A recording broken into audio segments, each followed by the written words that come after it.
Canada ਦੇ ਵਿੱਚ ਪੰਜਾਬੀ ਨਾਮੀ ਹਸਤੀਆਂ ਕਾਰੋਬਾਰੀਆਂ ਦੇ ਘਰਾਂ ਦੇ ਉੱਤੇ ਗੋਲੀਆਂ ਚੱਲ ਚੁੱਕੀਆਂ ਨੇ। ਇਸ ਤੱਕ ਕਿ ਗਿੱਪੀ ਗਰੇਵਾਲ ਤੋਂ ਲੈ ਕੇ ਕਰਨ ਔਜਲਾ ਤੇ ਕਪਿਲ ਸ਼ਰਮਾ ਦੇ ਕੈਫੇ ਦੇ ਉੱਤੇ ਗੋਲੀਆਂ ਚੱਲ ਚੁੱਕੀਆਂ ਨੇ। ਬਹੁਤ ਸਾਰੀਆਂ ਘਟਨਾਵਾਂ ਦੇ ਵਿੱਚ ਪੰਜਾਬੀ ਕਾਰੋਬਾਰੀ ਜਿਹੜੇ ਵੱਡੇ ਪੱਧਰ ਤੇ ਕਾਰੋਬਾਰ ਕਰਦੇ ਨੇ, ਉਹਨਾਂ ਤੋਂ ਫਰੌਤੀ ਮੰਗਣ ਦੀਆਂ ਘਟਨਾਵਾਂ ਤਾਂ ਹੁਣ ਆਮ ਹੋ ਚੁੱਕੀਆਂ ਨੇ।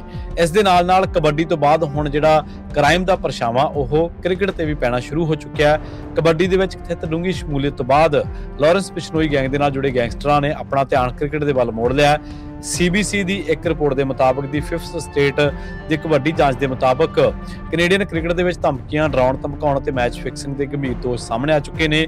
Canadian broadcasting corporation the documentary corruption, crime and cricket Canada ਨੇ ਖੁਲਾਸਾ ਕੀਤਾ ਹੈ ਕਿ ਕਿਵੇਂ ਬਿਸ਼ਨੋਈ ਗੈਂਗ ਦੀ ਨੁਮਾਇੰਦਗੀ ਕਰਨ ਦਾ ਦਾਅਵਾ ਕਰਨ ਵਾਲੇ ਨੂੰ ਜਿਹੜੇ ਵਿਅਕਤੀ ਨੇ, ਉਹਨਾਂ ਨੇ ਜੁਲਾਈ 2025 ਦੇ ਵਿੱਚ ਸਰੀ, ਬ੍ਰਿਟਿਸ਼ ਕੋਲੰਬੀਆ ਦੇ ਵਿੱਚ ਜਿਹੜੀ ਨੈਸ਼ਨਲ ਟੀਮ ਹੈ ਕੈਨੇਡਾ ਦੀ, ਉਹਦੇ ਖਿਡਾਰੀਆਂ ਨੂੰ ਕਥਿਤ ਤੌਰ ਤੇ ਧਮਕਾਇਆ ਸੀ ਤੇ ਧਮਕੀਆਂ ਭਾਰਤੀ ਮੂਲ ਦਾ ਖਿਡਾਰੀ ਹੈ ਦਿਲਪ੍ਰੀਤ ਸਿੰਘ ਬਾਜਵਾ, ਉਹਨੂੰ ਕਪਤਾਨ ਵਜੋਂ ਤੇਜ਼ੀ ਦੇ ਨਾਲ ਉਭਾਰਨ ਦੇ ਲਈ ਸਮਰਥਨ ਹਾਸਲ ਕਰਨ ਵਾਸਤੇ ਦਿੱਤੀਆਂ ਗਈਆਂ ਸਨ।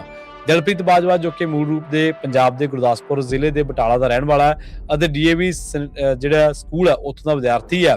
2020 ਦੇ ਵਿੱਚ ਇਹ ਦਿਲਪ੍ਰੀਤ ਬਾਜਵਾ ਕੈਨੇਡਾ ਗਿਆ ਸੀਗਾ ਤੇ ਉਸ ਨੂੰ 2026 ਦੇ T20 ਵਿਸ਼ਵ ਕੱਪ ਤੋਂ ਕੁਝ ਹਫ਼ਤੇ ਪਹਿਲਾਂ ਕਪਤਾਨ ਜਿਹੜਾ ਨਿਯੁਕਤ ਕੀਤਾ ਗਿਆ ਸੀ, ਜਿਸ ਫੈਸਲੇ ਨੇ ਚੋਣਕਾਰਾਂ, ਕੋਚ ਅਤੇ ਸੀਨੀਅਰ ਖਿਡਾਰੀਆਂ ਨੂੰ ਜਿਹੜਾ ਹੈਰਾਨ ਕਰ ਦਿੱਤਾ ਸੀ। ਆਪਾਂ ਦੇਖਿਆ ਕਿ ਬਹੁਤ ਸਾਰੀਆਂ ਖਬਰਾਂ ਦੇ ਵਿੱਚ ਪੰਜਾਬ ਦੇ ਜਿਹੜੇ ਕਬੱਡੀ ਦੇ ਮੈਦਾਨ ਨੇ ਉੱਥੇ ਗੋਲੀਆਂ ਚੱਲੀਆਂ ਨੇ। ਇੱਥੋਂ ਤੱਕ ਵੀ ਖਬਰਾਂ ਆਈਆਂ ਨੇ ਕਿ ਜਿੱਥੇ ਕਬੱਡੀ ਮੈਚ ਤੋਂ ਪਹਿਲਾਂ ਗੈਂਗਸਟਰ ਫੋਨ ਕਰਕੇ ਕਹਿੰਦੇ ਕਿ ਆਹ ਟੀਮ ਜਿਹੜੀ ਉਹ ਜਿੱਤਣੀ ਚਾਹੀਦੀ ਹੈ। ਬਹੁਤ ਸਾਰੇ ਮਾਮਲਿਆਂ ਦੇ ਵਿੱਚ ਤਾਂ ਕਬੱਡੀ ਮੈਚ ਕੈਂਸਲ ਹੋਣ ਜਾਂ ਫਿਰ ਜਿੱਤ ਤੋਂ ਬਾਅਦ ਗੈਂਗਸਟਰਾਂ ਦੀ ਆਪਸੀ ਤਕਰਾਰਬਾਜ਼ੀ ਦੀਆਂ ਖਬਰਾਂ ਵੀ ਆਪਾਂ ਸਾਹਮਣੇ ਆਈਆਂ ਨੇ। ਪਰ ਇਸੇ ਦਰਮਿਆਨ ਇੱਕ ਵੱਡੀ ਖਬਰ ਹੈ ਕਿ ਕੈਨੇਡਾ ਦੀ ਜਿਹੜੀ ਕ੍ਰਿਕਟ ਆ ਉਹ ਵੀ ਇਸ ਟਾਈਮ ਕ੍ਰਾਈਮ ਦੇ ਸਾਏ ਹੇਠ ਹੈ। ਇਸੇ ਕਰਕੇ ਜਿਹੜੀ ਇਹ ਡਾਕੂਮੈਂਟਰੀ ਆ, ਇਸ ਦਾ ਨਾਂ ਰੱਖਿਆ ਗਿਆ corruption, crime and cricket Canada. ਇਹ ਡਾਕੂਮੈਂਟਰੀ ਜਿਹੜੀ ਤੁਹਾਨੂੰ ਸਾਰਿਆਂ ਨੂੰ ਜ਼ਰੂਰ ਦੇਖਣੀ ਚਾਹੀਦੀ ਆ।